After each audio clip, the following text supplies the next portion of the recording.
మాకు ఉదయం 7:30కు కబురు వచ్చిందండి. 7:30 కబురు వచ్చింది ఉదయం. రాత్రి నా భార్య 6:30కు మాట్లాడింది. నా మరదలు 7 గంటలకు మాట్లాడింది. అరగంట వీళ్ళిద్దరికీ తేడాలో మాట్లాడాడు. వాళ్ళతో కష్టం అన్నీ చెప్పుకున్నాడు. ఏంటి కష్టం అంటే ఏంటి లేదు, ఇంట్లో మాటల గురించే కానీ ఈ విషయం కాదు. అయితే వీళ్ళు తెల్లవారు మాకు ఫోన్ చేసి ఉదయం మా ఆవిడ ఎత్తింది. మా మిస్సెస్ ఎత్తిందంటే ఏడు చెప్పాడంటే మీ అబ్బాయిని శుభ్రం కొల్లబోలిసి రూమ్లో ఉంచాము, మీరు అర్జెంటుగా రండి అన్నారు. మీరు ఏం చేయకమ్మా తల్లి, జాగ్రత్తగా ఉంచండి, మేము వస్తాము, ఎలాగైతే అలా చూద్దామని అయితే అన్నాం. అన్ని మాటకి తిరిగి సమాన్ రా నువ్వు చూద్దాం అని అన్నది అనేసి ఆవిడ ఆడమనిషి గట్టిగా మాట్లాడింది. ఎందుకు కొట్టడం, అసలు ఎందుకు కొట్టే పరిస్థితి అయితే ఎందుకు వచ్చింది, చచ్చిపోయే వరకు ఎందుకు అసలు వచ్చింది, అసలు ఏం జరిగిందని చెప్పారు వాళ్ళు అక్కడ ఏమి చెప్పలేదండి. మాకు బండిలోనూ మా ఫోన్లోనే ఏం చెప్పలేదు. ఫోన్లోనే ఏంటంటే మా పాప ఫోటో తీశారు, మేము కొట్టామన్నట్టు మాట్లాడారు అంతే. అది ఒక విషయమే చెప్పింది, మీరు అర్జెంట్ రండి, మీ అబ్బాయిని బంధించి ఉంచామని అన్నారు. అంటే మేము ఉదయం లేచి 6:30కి మేము వచ్చే చూసేసరికి కరెక్ట్గానే 2 గేట్లు ఉన్నాయి.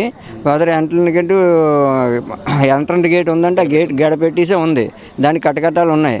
ఆ గేట్ కాకుండా లోపల గేట్లోనే ఇంట్లోనే పెట్టేసి అవతల ఇంట్లో పెట్టేసి తలుపు తాళం వేస్తారు. మేము వెళ్ళంటనే మీకు మీ బాగున్న లోపల వెళ్ళనేసి తలుపు తాళం తీసిందా ముసలితో వచ్చి. తలుపు తాళం తీస్తే ఆడికి తలుపు తాళం తీసిన వెంటనే ఆడు ఇలాగ ఉన్నాడు, మోకాల మీద ఉన్నాడు. ఇలాగ ఉండేసి వైర్ ఉంది మీదకి, కేబుల్ వైర్ ఉంది. కేబుల్ వైర్ ఉంటేవాడికి మేము అలాగ వెనక్కి ఉండిపోయి అమ్మో అనుకొని నేర్చుకొని ఉన్నాను. నా కొడుకు నేను కలిపి, నా చిన్న కొడుకు నేను కలిపి, మా ఆవిడ అక్కడే పడిపోయింది గుమ్మలోనే. అలాగైపోయింది. అలాగ ఉంటుండగానే ఆ కుర్రోడు ఒకటి మమ్మల్ని తోసుకొని వెళ్ళి ఆ తాడే తిప్పి ఆ పిల్ల ముసలిదే తీసుకొచ్చి అక్కడ పడుకుని పెట్టేశారు. అంతే జరిగింది.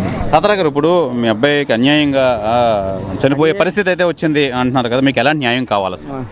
మాకు న్యాయం ఏంటండి, ఆవిడ ఏడు చేసిందంటే 5 ఉన్న ఆడ మనుషులు 5 కలిపి 4 తీసుకొని వచ్చి రాత్రి మీద కొట్టించారు.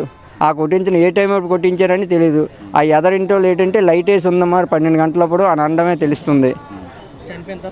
చనిపోయిన తర్వాత చెప్పారు, బాడీ వెళ్తుండగా చెప్పారు వాళ్ళు. ఇప్పుడు మీ అబ్బాయి అయితే మీకైతే లేరు, మృతి చెందాడు, మీకు ఎలా న్యాయం కావాలి? పోలీసులు ఏం అడుగుతున్నారు మీరు? మేము పోలీసులు ఏమడుతున్నాం, 4 రిమైండ్ చేసి జైలు శిక్ష చెప్పమని చెప్తున్నాం.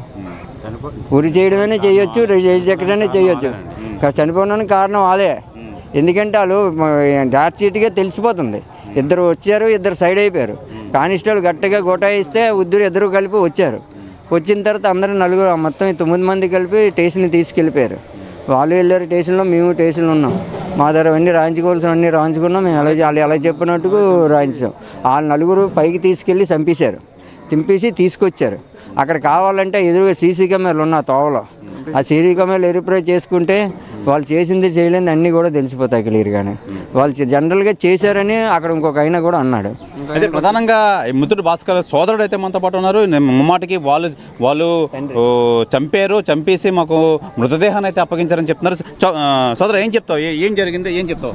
వాళ్ళైతే 4 కలిసి బయట తీసుకెళ్ళి చంపేశారు సార్. చంపేసి తీసుకొచ్చి రూమ్లో పెట్టేసి ఇలా తాళాలు వేసి ఇలా చేసినట్టు చిత్రీకరించారు సార్. చంపేసి మాకు అబ్జెప్పారు సార్. బాగా ఫుల్గా బొగ్గలు కట్టి ఫుల్ కోసిపోయారు. అస్సలు ఏం చూడలేకపోయాం, అలాగా పొంగిపోయారు సార్ ఫుల్గా. అసలు దెబ్బ కొట్టిన వాళ్ళే మృతి చెందారు సార్. ప్రధానంగా హ్యాంగ్ చేసుకుని ఉన్నాడని చెప్తారు, అలా క్రియేట్ చేశారంటారా, ఏం చెప్తారు మీరు? అలా క్రియేట్ చేశారు సార్. చచ్చిపోయాడు, కొట్టిన దెబ్బలకి చచ్చిపోయాడు సార్. నాకు తెలిసి చచ్చిపోయాడు. వాళ్ళు దాన్ని కవర్ చేయడానికి హ్యాంగ్ చేశారండి. ఇది ప్రధానంగా కొండేటి భాస్కర్రావు మృతి కేసులో చాలా అనుమానాలు అయితే ఉన్నాయి.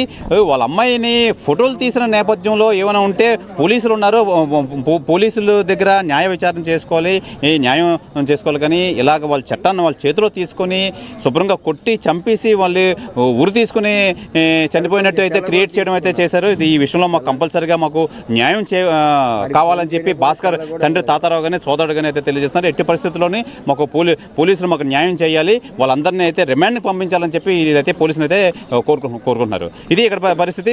Sivaramakrishna, RTV from Visakhapatnam.